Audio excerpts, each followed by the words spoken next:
সিরিয়ার দামেস্কে ইয়াজিদ ক্ষমতা দখল করলো অগণতান্ত্রিক পদ্ধতিতে, এবং সরকারি মালের কোনো হিসাব নাই, অডিট নাই, স্বৈরাচারী কায়দায় তিনি ক্ষমতা দখল করে মদিনার আহলে বায়াত যারা মদিনার নেতৃবৃন্দকে তার আনুগত্য করার জন্য বাধ্য করলো। ইমাম হোসাইন যে মায়ের পেটে এসেছেন, যে পিতার পেটে জন্মে এসেছেন, যে নানার কোলে বড় হয়েছেন, তিনি কি এই দৃশ্য চোখে দেখতে পারেন? তিনি বললেন আমি কুফায় যাব। কুফার লোকেরা দাওয়াত দিল, তিনি কুফায় রওনা করবেন। মদিনার লোকেরা হাতে পায়ে ধরলো, কুফায় আপনি যাবেন না। তিনি বললেন আমি কোন ক্রমে ইয়াজিদের বশ্যতা স্বীকার করব না, আমি এর বিরোধিতা করবই। মাত্র 72 জন লোক নিয়ে তিনি কুফার দিকে অগ্রসর হলেন। এই 72 জনের মধ্যে 40 জন পুরুষ আর 32 জন নারী আর শিশু। তিনি যখন কারবালা প্রান্তরে পৌঁছে গেছেন, ইবনে জিয়াদ কুফার গভর্নর, তিনি বাধা দিলেন, বললেন আমার দরবারে হোসাইনকে হাজির করো। ইমাম হোসাইন বললেন যে ব্যক্তি আল্লাহর আখিরাতকে অস্বীকার করেছে, রাসূলকে অস্বীকার করেছে, আমি তার সামনে জীবন থাকতে যাব না। রাতারাতি ইয়াজিদ 6000 সৈন্য পাঠিয়ে দিল। ইমাম হোসাইনের সাথে লোক কত? মাত্র 72। 6000 লোক কি যুদ্ধ করা লাগে 72-এর সাথে? শুধু যদি মার্চ করে পায়ের তলায় পিছে 72 জন শেষ হয়ে যাবে। হযরত ইমাম হোসাইন রাতের বেলায় সঙ্গীদের বললেন, ও আমার সাথীরা, ইয়াজিদ আমার শির চায়, আমাকে চায়, আমার সঙ্গে থেকে তোমরা তোমাদের জীবনকে বিপন্ন করো না, তোমরা সবাই ফিরে চলে যাও মদিনায়। সাথীরা বললেন, ইমাম আজকে যদি আপনাকে ছেড়ে জীবনের মায়া নিয়ে মদিনায় ফিরে যাই, আর আপনার যদি শাহাদাত নসিব হয়, তাহলে কিয়ামতের দিন আল্লাহর নবীর সামনে আমরা কি জবাব দেব? আমরা আমাদের জীবন দিয়ে আপনাকে পাহারা দেব। সকালবেলায় যুদ্ধ শুরু হয়ে গেল। জোহরের নামাজ আসতে না আসতে 40 জন পুরুষ শাহাদাত বরণ করলেন। এখন একজন পুরুষ বেঁচে আছেন, ইমাম হোসাইন। তাঁবুর ভিতরে স্ত্রী এবং অন্যান্য মহিলাদের কাছ থেকে বিদায় নিতে এসেছেন। তোমাদেরকে আল্লাহর হাওয়ালা করলাম, আমি যুদ্ধে চলে যাচ্ছি। আমার চোখের সামনে আমার নানাজির দান্দার মোবারক শহীদ হওয়া ইসলাম, সাহাবীদের রক্ত দেওয়া, জীবন দেওয়া ইসলাম, খেলাফত মিটে যাবে পৃথিবী থেকে, রাজতন্ত্র প্রতিষ্ঠা হবে, আমার জীবন থাকতে আমি তা হতে দেব না। স্ত্রী এগিয়ে এলেন, বললেন, হোসাইন জিহাদের ময়দানে থেকে আমি আপনাকে বিরত থাকতে বলবো না, তবে একটি দাবি আছে। এই যে ছোট্ট দুগ্ধপোষ্য শিশু, গত কয়েকদিন হলো ঘরে খাবার নাই, পানি নেই, আমার বুকে দুধও নাই, এই ছোট্ট বাচ্চাটিকে একটু পানির ব্যবস্থা করুন। ইমাম হোসাইন কলিজার টুকরা সন্তানকে 2 হাতে উঁচু করে ইয়াজিদি সৈন্যদের সামনে এসেছেন। ইয়াজিদি সৈন্যরা, আমার হাতের দিকে তাকাও, এটি রাসূলের আওলাদ, আমার কলিজার টুকরা সন্তান। ফোরাতের অফুরন্ত পানি প্রবাহিত হচ্ছে, একটু ফোরাতের কুলটা ছেড়ে দাও, ওর একটু পানি পান করায়। আমার সাথে তোমাদের শত্রুতা থাকতে পারে, এই নিষ্পাপ বাচ্চার সাথে তো কোনো শত্রুতা থাকার কথা নয়। তার এই আবেগপূর্ণ কথা ইয়াজিদি সৈন্যদের কলিজায় স্পর্শ করলো না। তারা বিষাক্ত তীর নিক্ষেপ করলো। ইমাম হোসাইনের উঁচু করে ধরা বাচ্চার বুকের ভিতর থেকে বিষাক্ত তীর প্রবেশ করে বেরিয়ে গেল অপর প্রান্ত থেকে, রক্ত ফিনকি দিয়ে বেরিয়ে এলো। ইমাম হোসাইন 2 হাতে আজলা ভরে সেই রক্ত চেহারায় মাখতে লাগলেন আর বললেন, কলিজার টুকরা সন্তান, সালেহ আলাইহিস সালামের উটনির রক্তের চাইতে তোমার রক্ত পবিত্র। হযরত সালেহ আলাইহিস সালামের চাইতে রাসূলুল্লাহর মর্যাদা অনেক বেশি, তুমি তার আওলাদ। বাচ্চাকে কোলে করে নিয়ে স্ত্রীর কাছে গিয়ে বললেন, স্ত্রী এই নাও তোমার বাচ্চা, ঠান্ডা হয়ে গেছে, এমন পানি পান করেছে কিয়ামত পর্যন্ত পানি পানি বলে তোমারে আর বিরক্ত করবে না। ইমাম হোসাইন লড়াই করলেন ময়দানে, বহু সংখ্যক সৈন্য হতাহত করে ফোরাতের কুল উন্মুক্ত করে ঘোড়ার পৃষ্ঠ থেকে নেমে 1 আস্তা পানি তুলেছেন, পানি পান করবেন। মুখের কাছে যখন আকণ্ঠ তৃষ্ণার্ত পিপাসার্ত হোসাইন মুখের কাছে পানি নিয়েছেন, হঠাৎ ভেসে উঠল মনের পর্দায়, একটু আগে আমার কলিজার টুকরা সন্তান এই পানির অভাবে চলে গেল। 40 জন মানুষ বিদায় হলো, 1 ফোঁটা পানি দিতে পারলাম না, এই পানি আমি কেমনে খাই? হাতের থেকে পানি পড়ে গেল। অশ্বের পৃষ্ঠে আরোহণ করলেন, চতুর্দিক থেকে তীর আর তরবারি আসতে লাগলো। ইমাম হোসাইন বললেন, থামো, একটু থামো। তোমরা কাকে তীরবিদ্ধ করছো? আমি কি তোমাদের রসুল মুহাম্মদ সাল্লাল্লাহু আলাইহি সাল্লামের নাতি নই? আমি কি তোমাদের রসুলের কলিজার টুকরা মা ফাতেমার নয়নের মণি নই? কেমন করে আমার গায়ে তোমরা তীর মারো? উম্মে সালমা, আমাদের মা উম্মে সালমা রাদিয়াল্লাহু তাআলা আনহা, সকালবেলায় 11ই মুহররম সকালবেলায় তিনি ঘরে বসে কাঁদতেছেন। কয়েকজন প্রতিবেশী মহিলা এসে বলছেন, মা আপনি কাঁদেন কেন? তিনি বলছেন, আজকে রাত্রে আমি স্বপ্নে দেখেছি রাসূলুল্লাহ আমার বাড়ি এসেছেন। আমি দেখতে পেলাম আল্লাহ রসুলের চোখ দিয়ে পানি পড়ছে, দাড়ি মোবারক ধুলা মাখা, বুক কাটা বলি। আমি জিজ্ঞেস করলাম, ইয়া রাসূলুল্লাহ আপনি কাঁদেনই কেন? মুখখানা মলিন কেন? দাড়ি মোবারকে ধুলাবালি কেন? রাসূলুল্লাহ বললেন, উম্মে সালমা তুমি জানো না আমি এইমাত্র কারবালা থেকে এসেছি। আমি দেখে এলাম আমার কলিজার টুকরা হুসাইনের শির মোবারক তার দেহ থেকে বিচ্ছিন্ন করে ঘোড়ার পদতলি, ঘোড়া দিয়ে পদদলিত করা হয়েছে তার দেহ মোবারক। ইসলাম এত সহজে আসে নাই, অনেক রক্ত পাড়ি দিয়ে এসেছে ইসলাম। হযরতে হোসাইনের মস্তক মুবারক ইয়াজিদি সৈন্যরা একটা প্লেটে করে নিয়ে কুফার গভর্নর ইবনে জিয়াদের সামনে রেখেছে। ইবনে জিয়াদ চেয়ারে বসা, সিংহাসনে বসা, ইমাম হোসাইনের মস্তক মুবারক তার পায়ের কাছে রেখেছে। কলঙ্কিত ইতিহাস, কি করে আমি শুনাই আপনাদেরকে? ইবনে জিয়াদ চেয়ারে বসে পায়ের কাছে রাখা ইমাম হোসাইনের ঠোঁটের উপরে লাঠি দিয়ে নাড়তেছে।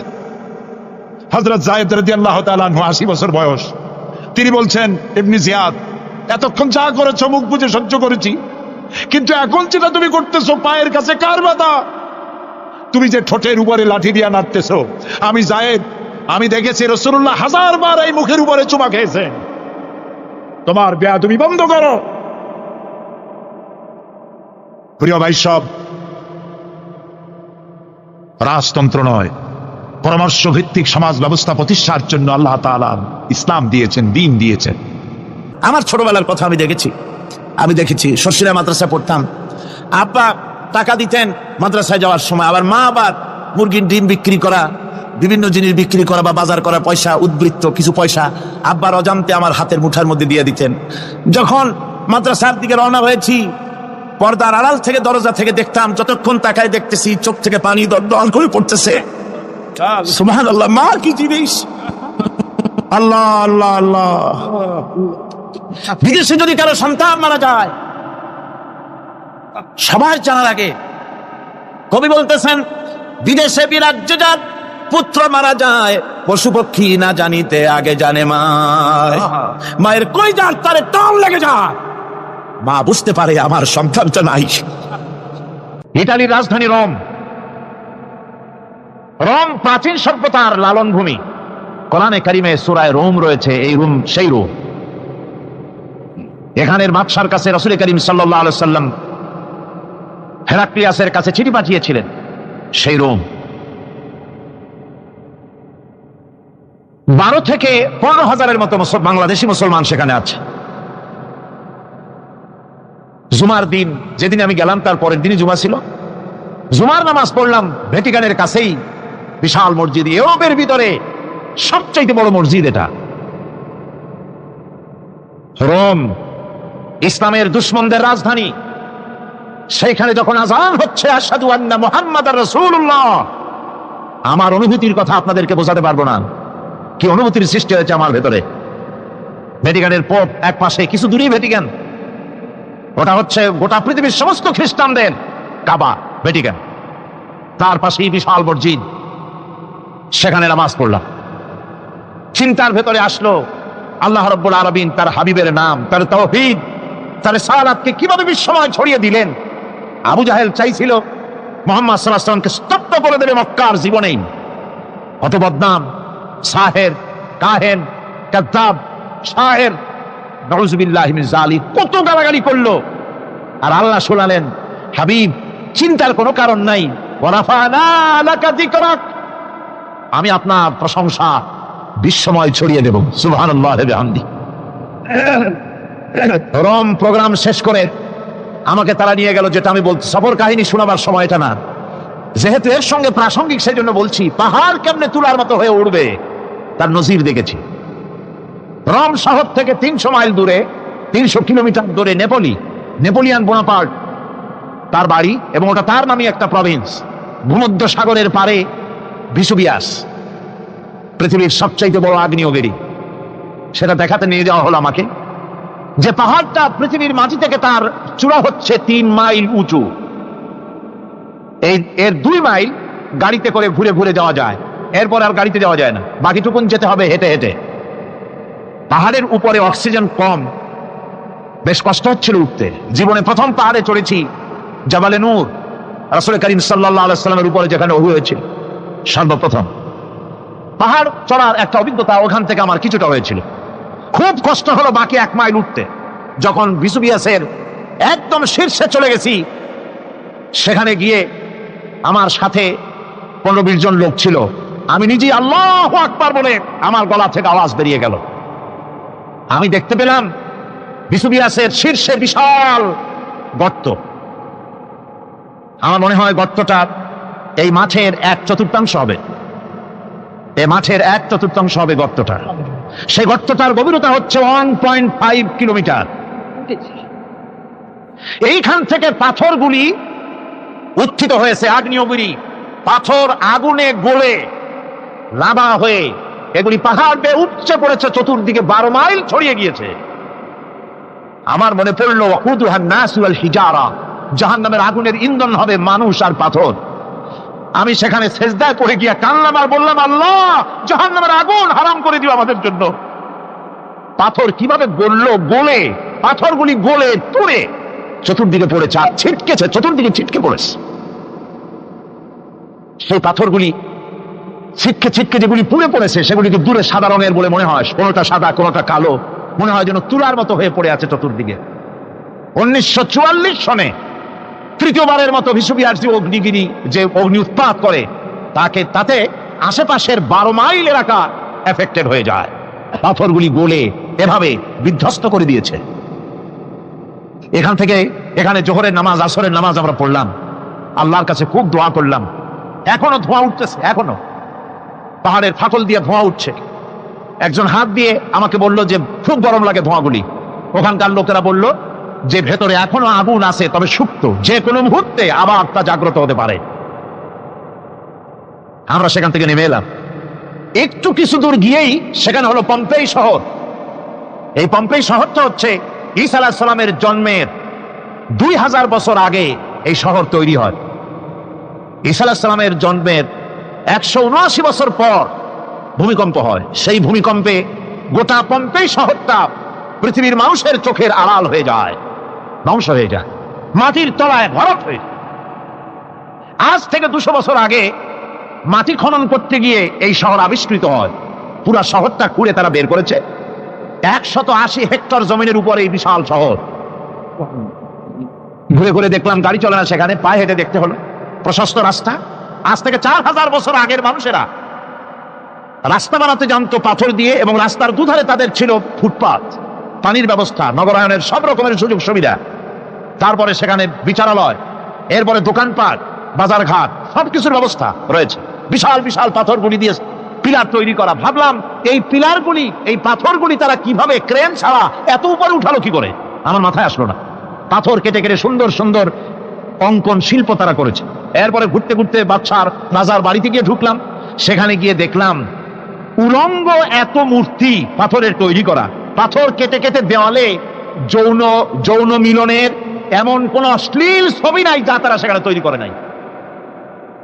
উলঙ্গ মূর্তি আর উলঙ্গ যৌন মিলনের অসংখ্য ছবি দিয়ে এই এলাকা ভরা। তখন আমি বুঝলাম আল্লাহর গজব হওয়ার কারণটা কি, এই শহরটা মাটির নিচে হরক হয়ে যাওয়ার কারণটা কি। আল্লাহ পাক জেনা ব্যভিচার যে দেশে বেশি হয় আল্লাহ পাক বরদাস্ত করেন না। দুশ্চরিত্র যে দেশের মানুষ দুশ্চরিত্র হয়ে যায়, জেনা ব্যভিচার বেশি হতে থাকে, আল্লাহ হরক করে দেন, গজব দেন। এই গজব এক এক সময় এক এক রকমের হয়ে আসে। কখনো মাটির নিচে দাবায় দেন, কখনো মহামারী, কোনো দেশে কলেরা, কোনো দেশে জলোচ্ছ্বাস, কোথাও ভূমিকম্প, আর সর্বশেষ এই জেনা ব্যভিচারের জন্য আল্লাহ পাকের চূড়ান্ত, এই যৌনতার অশ্লীলতার জন্য চূড়ান্ত গজব বর্তমান বিশ্বের জন্য এইডস। আল্লাহ পাক এই গজব দিয়েছেন। বন্ধুগণ, আমি সেই জায়গা, আমি সেখানে যা দেখলাম যে আল্লাহ পাক পাহাড়গুলিকে কিভাবে উড়াবেন, এটা অস্বীকার করার কোনো উপায় নাই। বিশ্বাস তো করতামই, তবে হযরত ইব্রাহিম আলাইহিস সালাম যেমন বলেছিলেন, রব্বি আরিনি কাইফা তুহিল মাউতা, হে আল্লাহ তুমি মরাকে চিন্তা করবা কেমনে? আল্লাহ পাক বলেন, আওয়ালাম তুমিন, তুমি বিশ্বাস করো না? ইব্রাহিম আলাইহিস সালাম বললেন, বালা, অবশ্যই বিশ্বাস করি, ওয়ালাকিন লায়াতমাইন্না কলবি, যদি চোখে দেখতাম তাহলে আমার অন্তরাত্মা খুব ঠান্ডা হতো। আল্লাহ রাব্বুল আলামিন চোখে দেখায় দিলেন জিন্দা কেমনে মুর্দা হবে, মুর্দা কেমনে জিন্দা হবে, আল্লাহ দেখায় দিলেন, পাহাড় উড়ায় দিবেন আল্লাহ রাব্বুল আলামিন। একথা কলিজার মধ্যে, তার উপর ঈমান বিশ্বাস, কিন্তু আল্লাহ চোখে দেখাইছেন, ঈমান আরো মজবুত হয়েছে, যা ছিল আরো মজবুত হয়েছে। সুবহানাল্লাহ ওয়া বিহামদিহি। আল্লাহর ভয়তে কলিজা কেঁপেছে, আমি পাহাড়ের উপরে কেঁদেছি, যার যার হয়ে কেঁদেছি। বন্ধুগণ, আল্লাহ সুবহানাহু ওয়া তাআলা এই জন্য বলেছেন, কুল সিরু ফিল আরদ, আমার জমিন ঘোরো, ভালো করে দেখো, কাইফা কানা আকিবাতুল মুকাজ্জিবিন, মহাসত্যকে যারা অস্বীকার করেছে তাদের পরিণতি আমি কি করে দিয়েছি, এগুলি চোখে ভালো করে তাকায় দেখো। আমার বন্ধুগণ, সুতরাং এই পৃথিবীর অবসান হবে, এই পৃথিবী ধ্বংস হবে, এই পৃথিবী চূড়ান্ত ভাবে শেষ হয়ে যাবে। হ্যাঁ, আরেকটি কথা বলতে হয়, সেটা হচ্ছেই যে এই রোম থেকে আরেকটু দূরে 900 মাইল দূরে হচ্ছে সিসিলি, 900 মাইল দূরে। সেখানে এই সিসিলি মুসলমানেরা শাসন করেছিল 350 বছর। সেই সিসিলিতে রয়েছে 360টা মসজিদ মুসলমানদের করা। সমস্ত মসজিদগুলি আজ তালা বন্ধ, একটা মসজিদও খোলা নাই। সেখানকার মুসলমানেরা ওয়াজ শুনতে এসেছিল রোমে।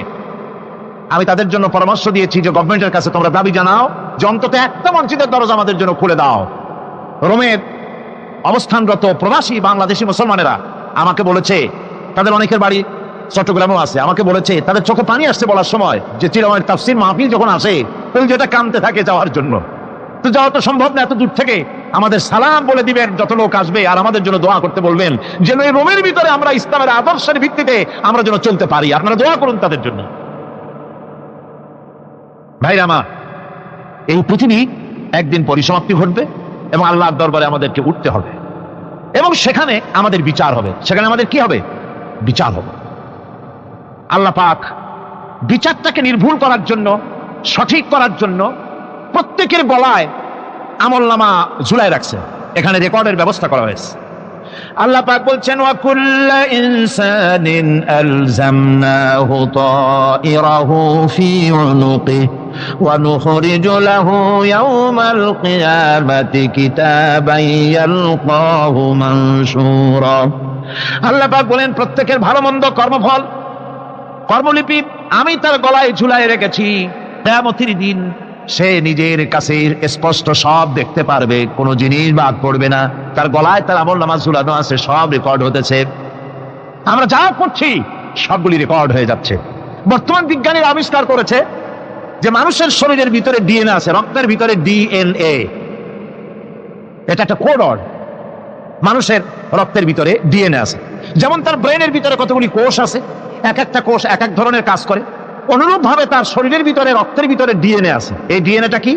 এই ডিএনএটা হচ্ছে, এই ডিএনএ একটা কম্পিউটারের মতো কাজ করতেছে। লোকটা কি করবে, কোথায় যাবে, সে ভালো হবে মন্দ হবে কি হবে, সব তার ডিএনএর মধ্যে রেকর্ডকৃত আছে। এটা বোঝার জন্য একটা সুন্দর দৃষ্টান্ত দেওয়া যায়। যেমন এই কাগজটাকে আপনারা মনে করুন একটা গাড়ির ব্লু প্ল্যান, একটা ব্লু প্রিন্ট, একটা গাড়ির ব্লু প্রিন্ট। এখানে লেখা আছে গাড়ি কিভাবে তৈরি হবে। এই কাগজটা নিয়ে ঘরের মধ্যে রেখে দিলেন। এখন এই কাগজটা থেকেই অটোমেটিক গাড়ির উইন্ডো তৈরি হলো, শিল তৈরি হলো, গাড়ির বডি তৈরি হলো, চেসিস তৈরি হলো, টায়ার তৈরি হলো, ইঞ্জিন তৈরি হলো, ব্যাটারি তৈরি হলো, পেট্রোল নিল, আর কোন রকমের ড্রাইভার ছাড়াই গাড়ি চলতে আরম্ভ করলো। এই কথাটা যদি মনে মাথার মধ্যে আনতে পারেন যে এটা কিভাবে হইতে পারে, এতে লেখা অনুযায়ী যেভাবে হওয়া যদি সম্ভব হয়, অনুরূপ ভাবে মানুষের রক্তের ভিতরে ডিএনএ এর আবিষ্কার করেছে। এর ভিতরে মানুষের ভালো মন্দ, কোথায় যাবে কি করবে, সবকিছুর মধ্যে রয়েছে। কোরআনে কারীমে আল্লাহ রাব্বুল আলামিন, আমি গত বছর বলছিলাম যে বিজ্ঞানের আবিষ্কার যত বাড়বে কোরআন বোঝা মানুষের জন্য তত সহজ হবে। সুবহানাল্লাহ। কোরআন বোঝা মানুষের জন্য তত সহজ হবে। সুতরাং মানুষের গলার সাথে আল্লাহ পাক বলছেন যে একটা আমলনামা আমি ঝুলাই দিয়েছি তার গলার সাথে, সে যা করতেছে ওখানে সব লিপিবদ্ধ হচ্ছে, কম্পিউটারাইজড, কম্পিউটারের মতো এগুলি সব গ্রহণ করতেছে। এগুলি কিয়ামতের দিন তার সামনে হাজির করা হবে। কিয়ামতে যখন আমলনামা তার সামনে দিয়ে বলা হবে, ইকরা কিতাবাকা কাফা বিনাফসিকাল ইয়াওমা আলাইকা হাসিবা, তাকে বলা হবে নিজের কর্মলিপি নিজেই পড়ো, আজ তুমি তোমার নিজের হিসাব নিতে যথেষ্ট।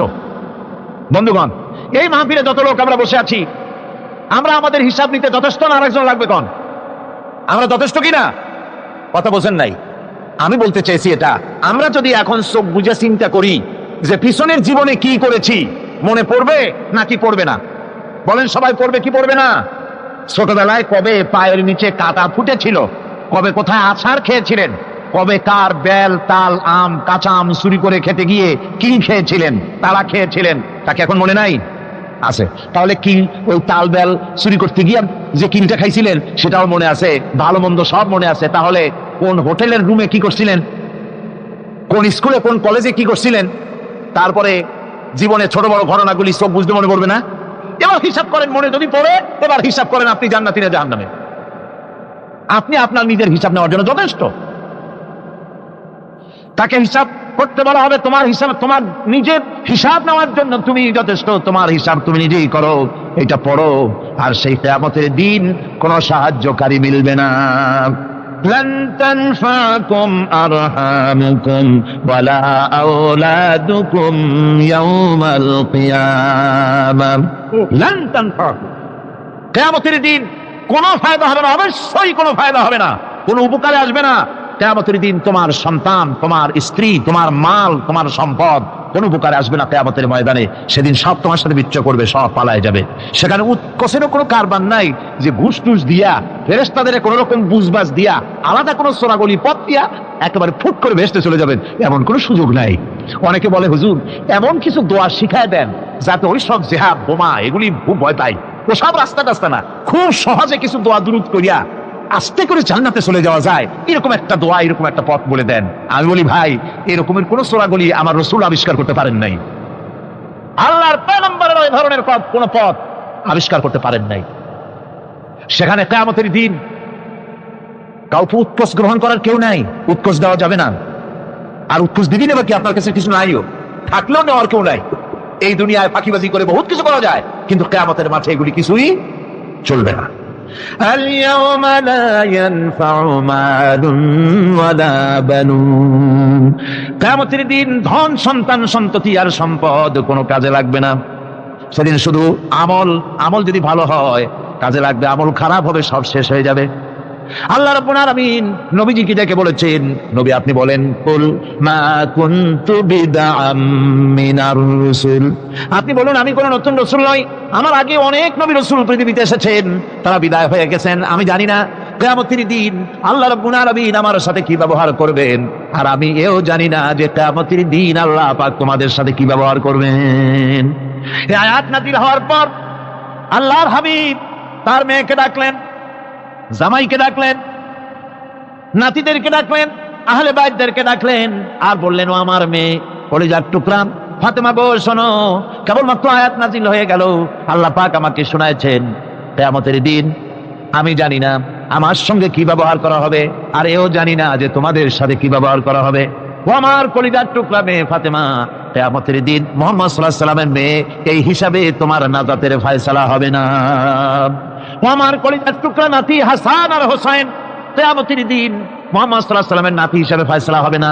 ও আমার জামাই হযরতে আলী, কিয়ামতের দিন আমার জামাই হিসাবে নাজাতের ফয়সালা হবে না। আমল যদি ভালো হয় ফয়সালা ভালো হবে, জান্নাতে চলে যাবে। আমল যদি খারাপ হয় কার নাতি কার জামাই দেখা হবে না। সুবহানাল্লাহ, কঠিন কিয়ামতের মাঠ।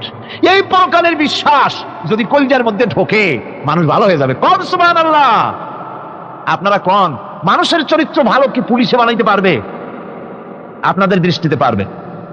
কথার জবাব যে দিলেন না, পুলিশে কি মানুষের চরিত্র ভালো বানাইতে পারবে? পুলিশের চরিত্র ভালো বানাবে কেটা? সেটাই তো কথা। মানুষের চরিত্র যাতে ভালো থাকে, মানুষের জন্য খারাপ কাম না করে সেজন্য পুলিশ, পুলিশ যাতে খারাপ কাম না করে সেজন্য আরো একটা ডিপার্টমেন্ট আছে না, তারা যাতে খারাপ কাজ না করে সেজন্য আর একটা এন্টি করাপশনের আবার এন্টি করাপশন আছে, তার উপর আবার এন্টি করাপশন আছে, এন্টিদের অভাব না। সুতরাং পুলিশ দিয়া, বিডিআর দিয়া, আর্মি দিয়া মানুষের দেশের জাতির চরিত্র ভালো বানানো যায় না। রাসূলুল্লাহ এ দিয়ে বানান না, এটা ইসলামের নিয়ম নয়। পুলিশ দিয়া, আর্মি দিয়া দেশের মানুষের চরিত্র ভালো বানানো যায় না। চরিত্র ভালো বানানো যায় কেবলমাত্র পরকালের ভয় দিয়া, কিজগিজের ভয় দিয়া। ওই যে মক্কার জীবনে ওই সমস্ত মানুষগুলি যারা চুরি করতো, ডাকাতি করতো, জেনা করতো, বদমাশি করতো, যারা শয়তানি করতো, যারা মানুষকে খুন করত, এই মানুষগুলি এত ভালো হয়ে গেল, যারা চুরি ছেড়ে দিল, ডাকাতি ছেড়ে দিল, জেনাদা বিচার ছেড়ে দিল, এত ভালো হয়ে গেল, পৃথিবীর মধ্যে সেরা মানুষ তারা হয়ে গেলেন। জোরে বলেন সুবহানাল্লাহ। নবীর সাহাবীরা পৃথিবীর শ্রেষ্ঠ সন্তান, নবীর সাহাবীরা পৃথিবীর সেরা মানুষ, তাদের চাইতে সেরা মানুষ নবীদের পরে আর কেউ হতে পারে না। জোরে কোন সুবহানাল্লাহ। নবীর পরে পৃথিবীতে শ্রেষ্ঠ মানুষ কারা? সাহাবায়ে কেরাম রিদওয়ানুল্লাহি তাআলা আলাইহিম আজমাইন। ওনারা তো কুফরের মধ্যে ছিলেন, শিরকের মধ্যে ছিলেন, চুরি ডাকাতি জেনা ব্যভিচার এমন কোন পাপ নাই যা করা হয়নি। তারপরে যখন আল্লাহর নবীর কাছ থেকে তাওহীদ, রিসালাত ও আখিরাতের দাওয়াত পেলেন, কি সোনার মানুষ এক একজন হয়ে গেলেন। সুবহানাল্লাহ। যারা ছিলেন নারীর সতীত্বের জম, তারা হয়ে গেলেন নারীর সতীত্বের পাহারাদার।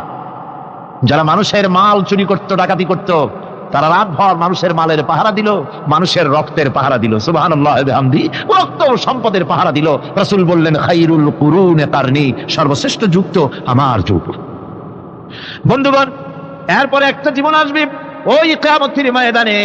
এই পরকালের বিশ্বাসটা গুরুত্বপূর্ণ ব্যাপার, আমাদের সব কিছুর হিসাব দেওয়া লাগবে।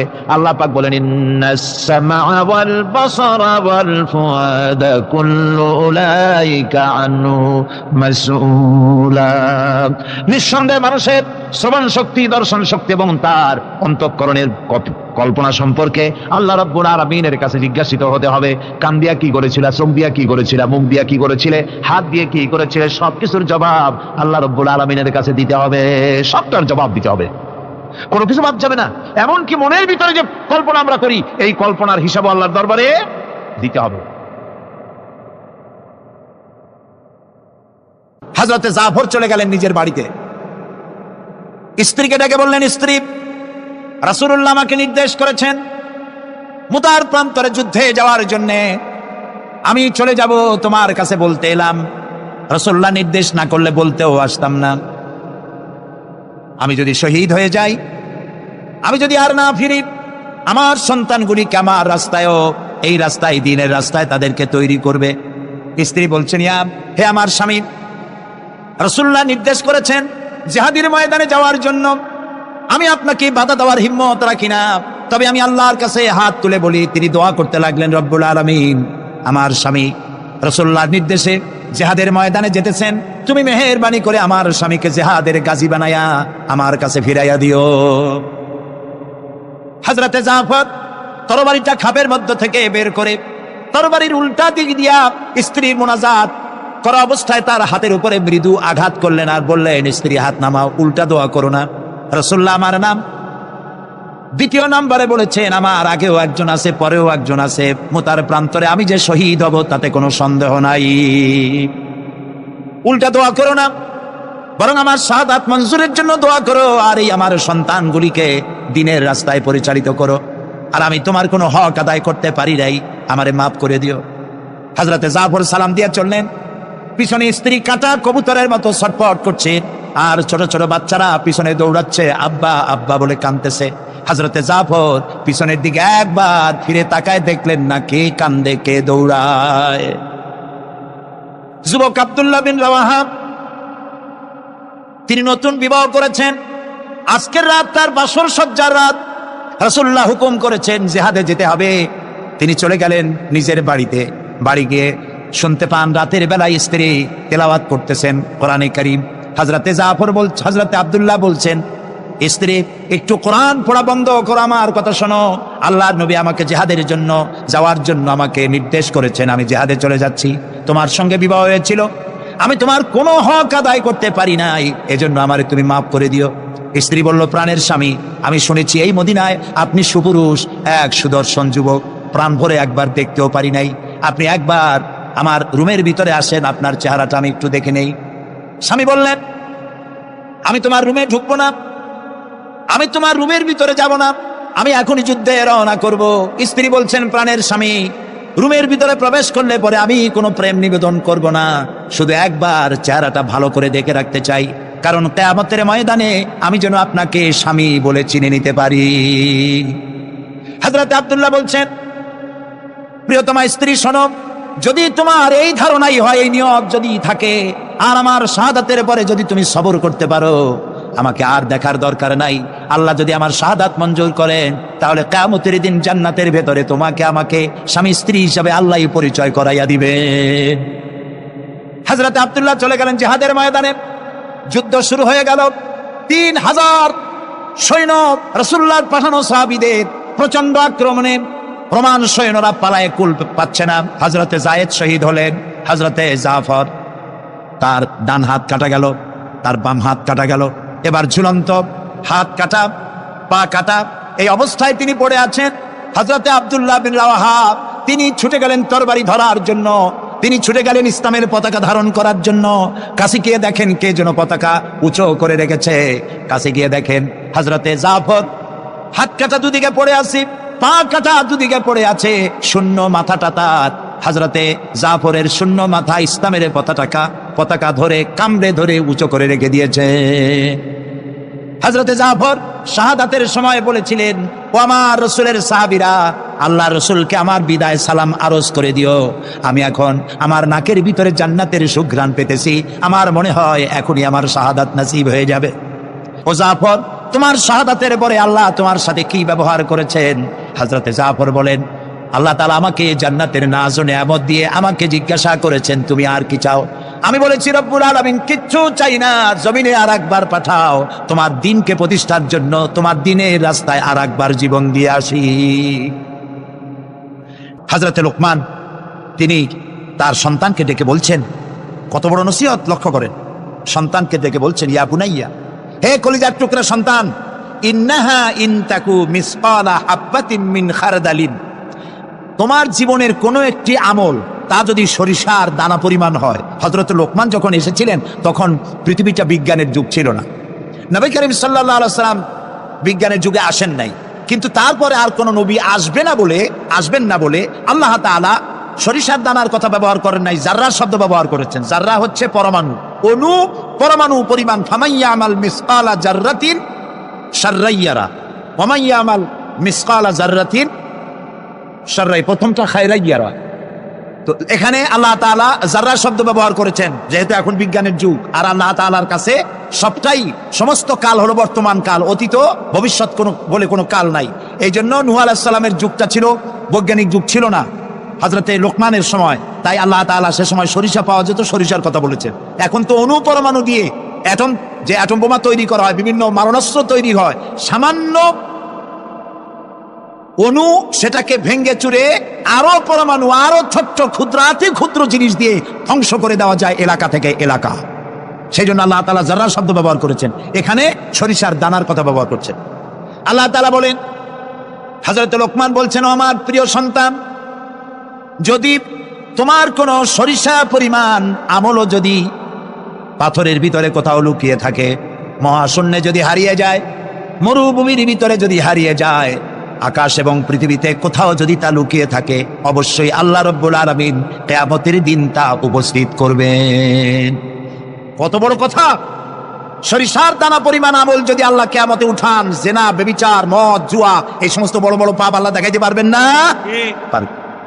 সন্তানকে কিভাবে নসিহত করতে হয়? সন্তানকে গুলশানে 4টা বাড়ি রেখে যাওয়া, ব্যাংকে হাজার হাজার কোটি টাকা ব্যাংক ব্যালেন্স রেখে যাওয়া সন্তানের জন্য কল্যাণকর নয়। রাসূলুল্লাহ বলেছেন, মাতা পিতার পক্ষ থেকে সন্তানকে ইলম শিক্ষা দেওয়া, আদব শিক্ষা দেওয়ার চাইতে উত্তম উপহার মা বাপের পক্ষ থেকে সন্তানের জন্য দেওয়ার আর কিছুই নাই।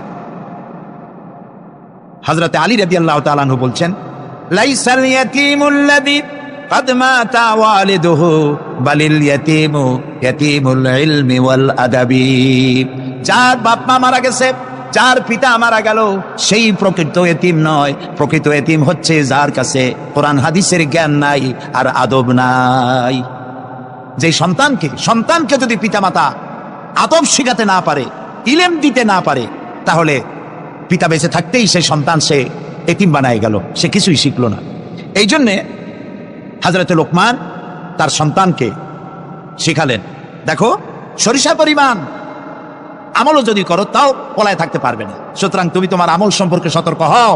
আল্লাহ তোমার সমস্ত আমলগুলি দেখতে পাচ্ছেন। আল্লাহ দেখতে পাচ্ছেন না সব? আল্লাহ রাব্বুল আলামিন বলেন, ওয়ায়ালামু মা ফিল বাররি ওয়াল বাহরি ওয়া মা তাসকুতু মিন ওয়ারাকাতিন ইল্লা ইয়ালামুহা। এই পৃথিবীতে যদি কোনো একটি সমুদ্রের মধ্যে কি হয়, স্থলভাবে কি হয়, আল্লাহ রাব্বুল আলামিন বলেন আমি জানি। শুধু তাই নয়, পৃথিবীর কোনো একটি গাছের পাতা যদি পড়ে যায়, তাহলে কোন দেশের কোন গাছের কোন পাতাটি পড়েছে আমি আল্লাহ রাব্বুল আলামিনের দরবারে তার খবর হয়ে যায়।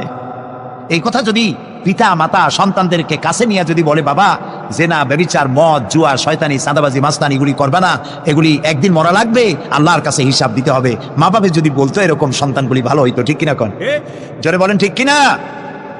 প্রিয় ভাই সব, কোরআনে কারীমের অসংখ্য আয়াতের মধ্য থেকে একটি আয়াত যদি আমরা মনে প্রাণে বিশ্বাস করতে পারতাম, আমল করতে পারতাম, আমাদের চরিত্র ভালো হয়ে যেত। আল্লাহ রাব্বুল আলামিন বলেন, মা ইয়াকুনু মিন নাজওয়া সালাসাতিন ইল্লা হুয়া রাবিউহুম ওয়ালা খামসাতিন ইল্লা হুয়া সাদিসুহুম। আল্লাহ তাআলা বলেন, শোনো, যেখানে তোমরা তিনজনে মিলে পরামর্শ করো, তিনজনে মিলে যেখানে পরামর্শ করো, মনে করো ওখানে তোমরা তিনজন নও, চতুর্থ আর এক সত্তা সেখানে আছে, নাম কি তার? বলেন, ওয়ালা খামসাতিন ইল্লা হুয়া সাদিসুহুম। যেখানে পাঁচজন তোমরা পরামর্শ করো, সেখানে ষষ্ঠ আর এক সত্তা আছে, তার নাম কি? আল্লাহ। ওয়ালা আদনা মিন যালিকা ওয়ালা আকসারা ইল্লা হুয়া মাহুম আইনামা কানু। এর থেকে সংখ্যা যদি কম হও, এর থেকে সংখ্যা যদি বেশি হও, তুমি যেখানে আমি আল্লাহ সেখানে। সুবহানাল্লাহ। প্রিয় ভাই সব, এই যত বোমাবাজি হয়, গ্রেনেড বাজি হয়, কোনো না কোনো জায়গায় পরামর্শ হয় না? হয় না? পরামর্শ হয়। শেখ বেলাল উদ্দিন খুলনার দৈনিক সংগ্রামের প্রতিনিধি ছিলেন।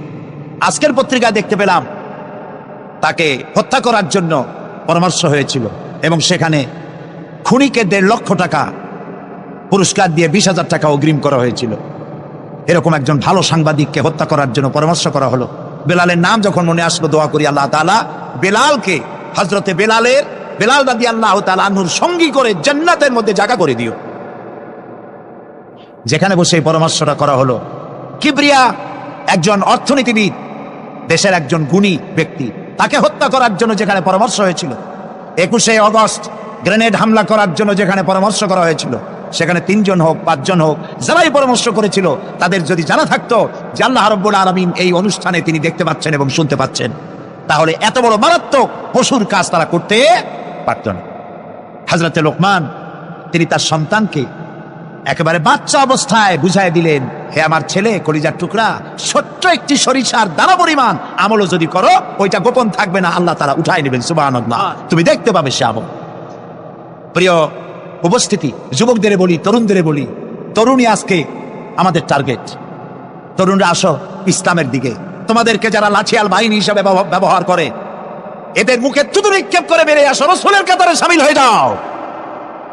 যে পথে যাচ্ছ জাহান্নামের পথ, আমরা ডাকি তোমাদেরকে জান্নাতের দিকে। সুবহানাল্লাহ। প্রিয় ভাই সব, আমি আপনাদের খেদমতে আরজ করব, হযরতে লোকমানের এই তৃতীয় নসিহতের শেষ অংশটি করেই আমরা আপনাদের সামনে যে কথা বলতে চাই তা হলো, হযরতে লোকমান বলছেন, ওয়া'মুর বিল মারুফি ওয়ানহা আনিল মুনকার। ভালো কাজের আদেশ দাও, অন্যায় কাজ থেকে মানুষকে বিরত রাখো। সুবহানাল্লাহ বলেন, সবাই বলেন সুবহানাল্লাহ। ভালো কাজের আদেশ দাও। ভালো কাজের আদেশ দেওয়া। আজকে হলো মুহররম মাস, আজকে কি আর মাত্র একদিন পরে আশুরা হবে। হযরত ইমাম হোসাইন এবং তার সাথী সঙ্গী শাহাদায়ে কারবালার জন্য আমরা দোয়া করব। আমরা আমাদের মা বাবার জন্য দোয়া করব। এটা দোয়া কবুলের আজকের শুক্রবার ছিল। সুবহানাল্লাহ। প্রিয় ভাই সব, এত বড় বিশাল মাহফিল, জীবনে আরেকটা পাবো কোন নিশ্চয়তা আছে কি?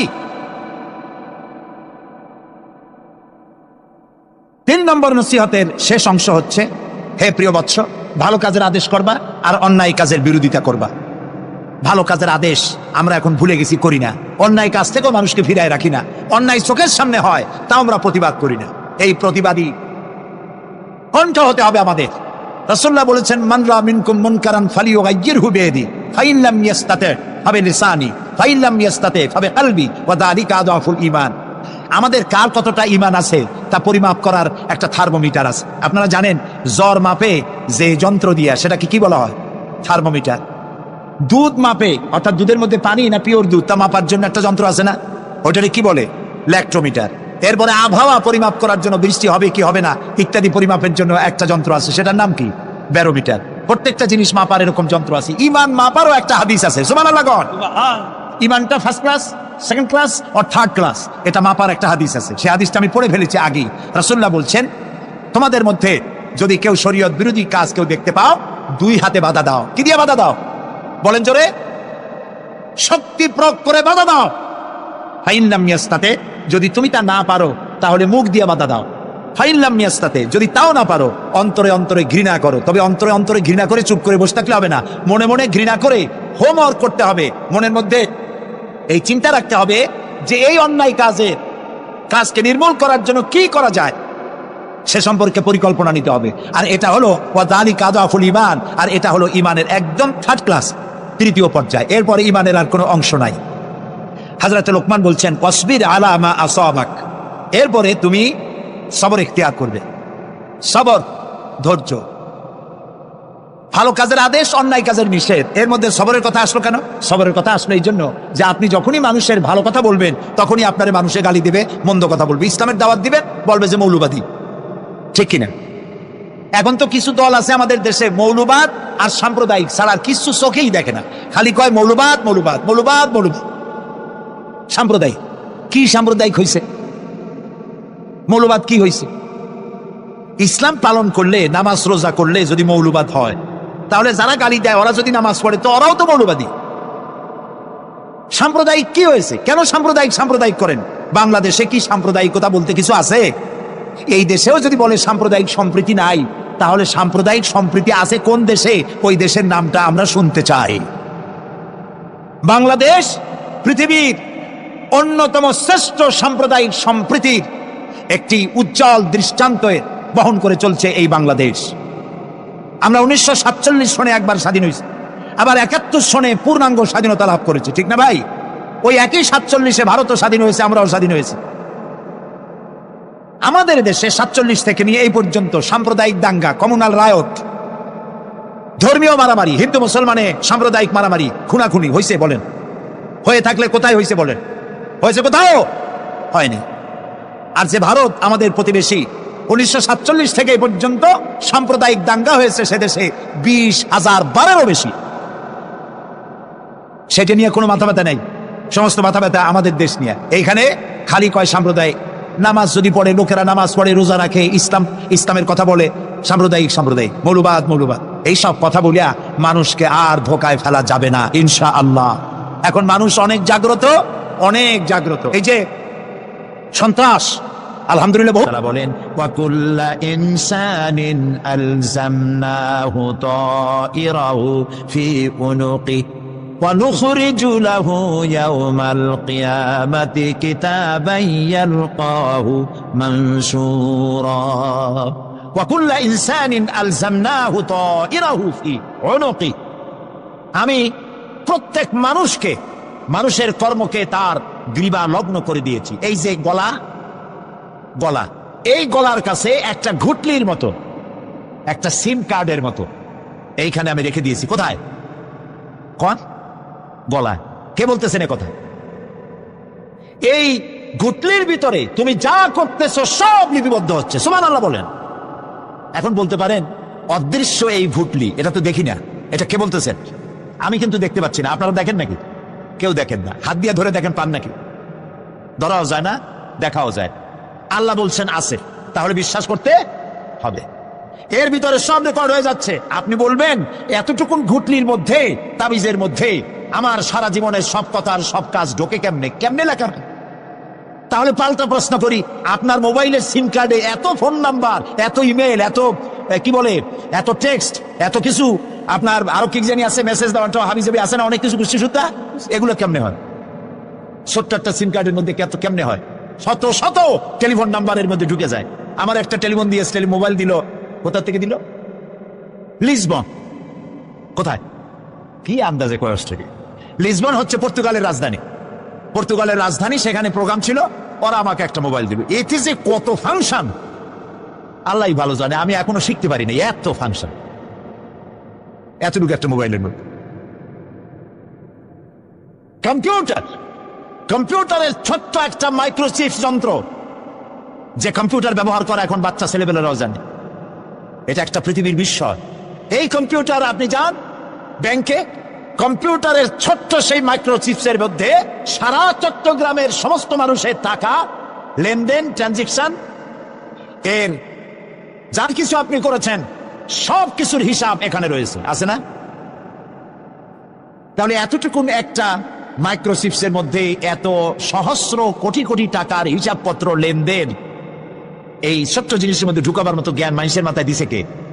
বলেন কে? সেই আল্লাহই তো গলায় ঝুলাই রাখছে। তাহলে এটা সম্ভব না? সম্ভব কি না? সম্ভব। এখন এই কথাগুলি বলে আল্লাহ মানুষের ক্ষতি করছেন না উপকার করছেন? উপকার করেছেন। এটা যদি আমার বিশ্বাসে থাকে যে আমার গলার কাছে এরকম একটা সিম কার্ড আছে, একটা সিম আছে মোবাইলের মতো, এটা মনে করেন মোবাইলের একটা সিম গলায় ঝুলানো আছে, এটা সব উঠতেছে, যা বলেন তাই ওঠে, যা করেন তাই ওখানে লেখা হয়। সুবহানাল্লাহ। এই বিশ্বাস যদি আমার হয়, আমি ভালো মানুষ হয়ে যেতে পারবো। সুবহানাল্লাহ বলো। আমি খারাপ কাজ করতেই পারবো না। এই জন্য আল্লাহ পরকালের এই কথাগুলি কোরআনে কারীমের মধ্যে এত বেশি করে বলেছেন। মানুষের চরিত্রবান হওয়ার জন্য আল্লাহর ভয়, পরকালে বিশ্বাস, এর থেকে বড় ওষুধ পৃথিবীতে আর নাই। সব লেখা হচ্ছে, মানুষ বিশ্বাস করে না, এ হলো মূল কথা। যতক্ষণ মাহফিলে থাকে কেমন লাগে? এই যে বসে আছেন ঘন্টার পর ঘন্টা, কেমন লাগে? কোন বেহেশতের মতো। বাড়ির কথা মনে আছে এখন? বউর কথা মনে ওঠে? ছেলে মেয়ের কথা মনে ওঠে? সুবহানাল্লাহ কইতে ইচ্ছা করে না? মাজালিসুল ইলম হিয়া রাউদাতুম মিন রিয়াদিল জান্নাহ। এখানে ইলম আলোচনা করা হচ্ছে, কোরআন আলোচনা করা হচ্ছে। এটা তো রজবালি প্যারেড ময়দান নয়, এটা জান্নাতের টুকরা হয়ে গিয়েছে। বেহেশতের বাগানে বসে আছেন। বেহেশতে মানুষেরা দুনিয়ার কথা চিন্তা করবে না। দুনিয়া কি? এটা পায়খানা। এখানে আসছিল ওই পায়খানা করার জন্য, এটা পায়খানা। আর মানুষেরা পায়খানা সাজাবার কাজে ব্যস্ত আছে, আসল ঘর ভুলে গেছে। আসল ঘর কোনটা? প্রিয় ভাই, সব মানুষ বোঝে না, ভুলে যায়। সিগারেটের প্রত্যেকটা প্যাকেটে লেখা থাকে ইহা স্বাস্থ্যের জন্য ক্ষতিকর, তারপরেও কি টানা টানে দেখছেন। বিশ্বাস করেন, গা সহ হয়ে গেছে। এই আমলনামা তৈরি হচ্ছে, হঠাৎ করে কিয়ামতে বানায় দেওয়া হবে না।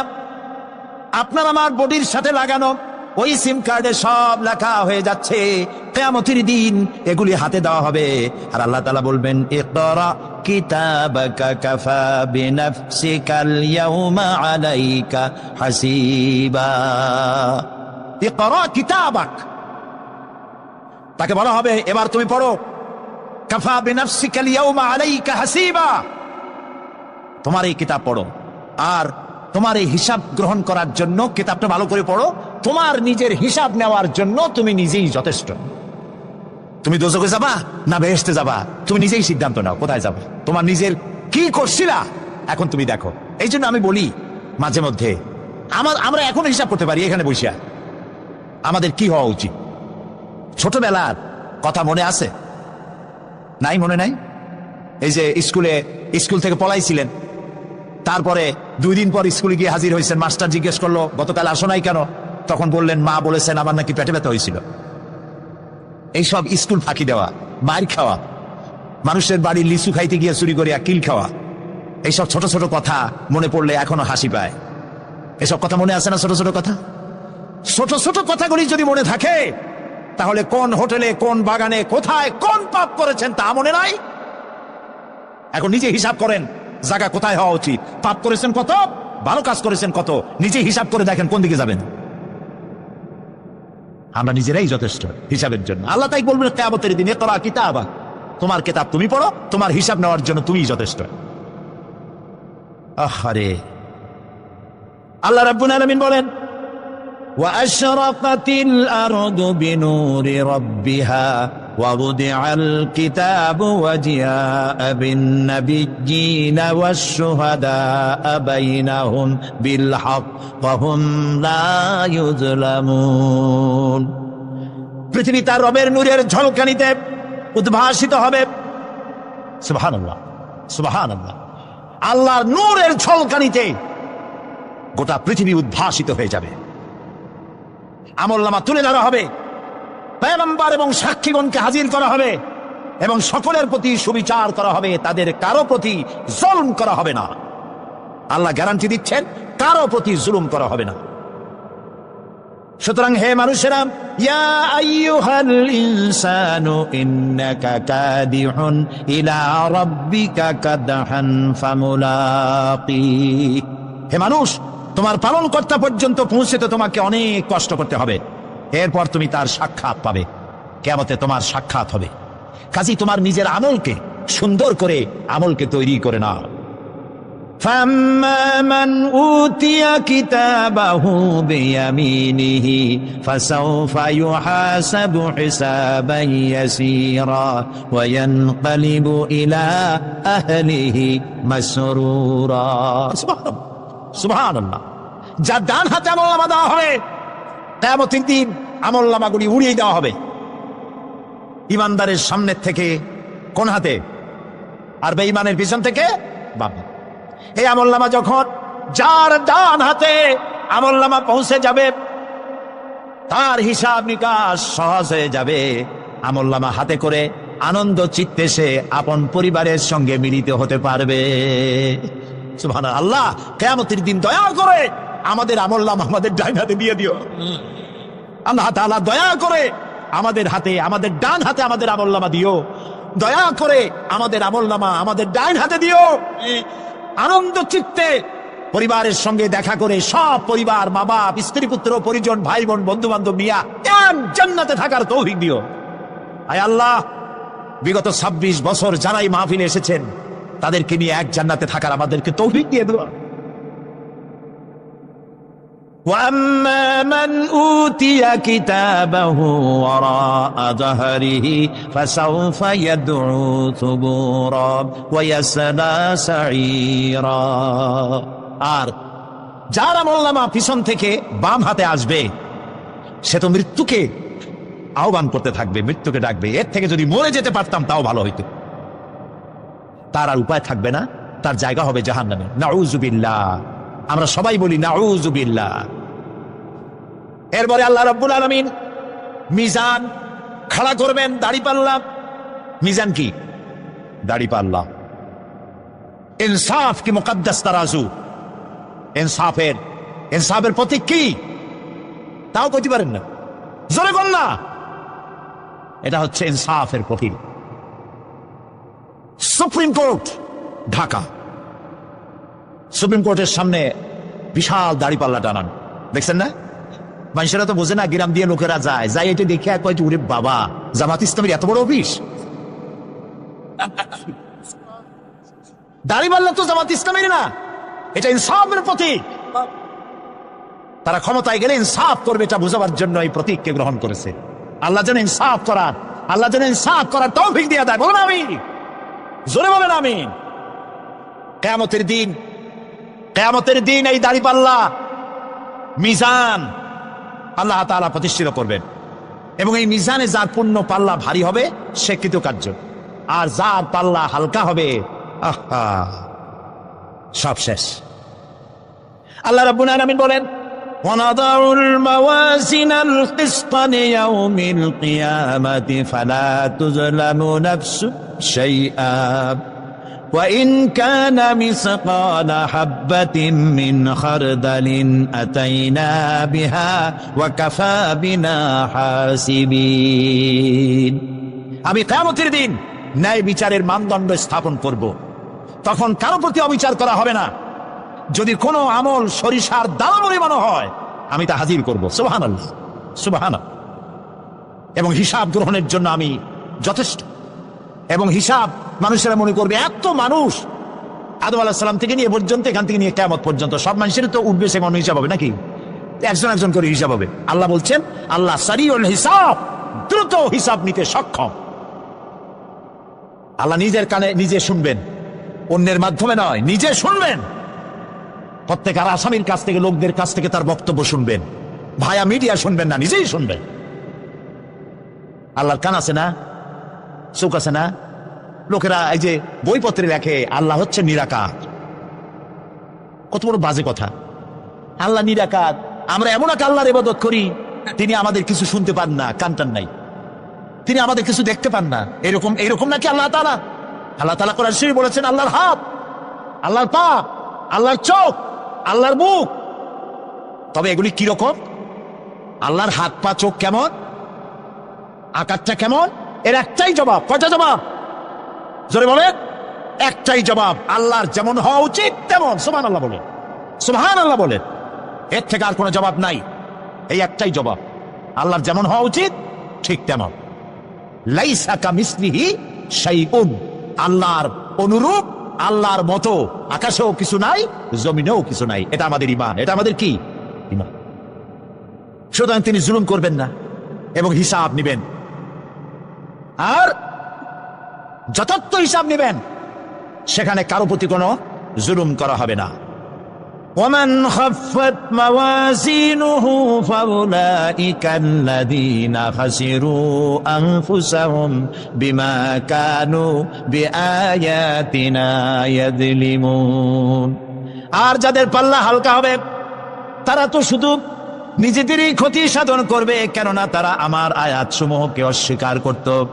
আল্লাহর যারা অস্বীকার করত, আখেরাত নাই, কিয়ামত নাই, বেহেশত নাই, কবরের মধ্যে কোনো শাস্তি নাই, কবরের কোনো প্রশ্ন নাই, এগুলি যারা বলতো তারা কিয়ামতে ক্ষতিগ্রস্ত হবে। এখন কিয়ামতের দিন মিজান আমরা হালকা করতে চাই না ভারী করতে চাই? জবাব চাই। কি করবেন? যদি ভারী করতে চান নেক আমল বেশি বেশি করবেন। আর একটি হাদিস শোনাবো, যেই হাদিসের ভিতরে পাল্লা ভারী করার মতো কথা নবীজি বলেছেন, শুনবেন নাকি? বুখারী শরীফের শেষ হাদিস, আল্লাহর নবী বলেন, কালিমাতানে হাবিবাতানে ইলার রহমান খাফিফাতানে আলাল লিসান সাকিলাতানে ফিল মিজান সুবহানাল্লাহি ওয়া বিহামদিহি সুবহানাল্লাহিল আযীম।